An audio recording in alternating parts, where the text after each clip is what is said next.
เบิ่งบรรยากาศตอนเช้าๆอยู่ที่นครหลวงเนาะอันนี้ก็สถานีรถด่วนเนาะสังเกตได้ว่าแล้วเนาะสวยเนาะ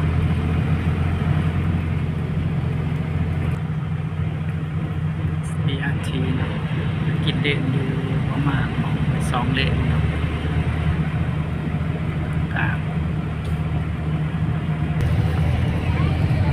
สภาพบรรยากาศเกี่ยวแต่อะไรแห่งสาร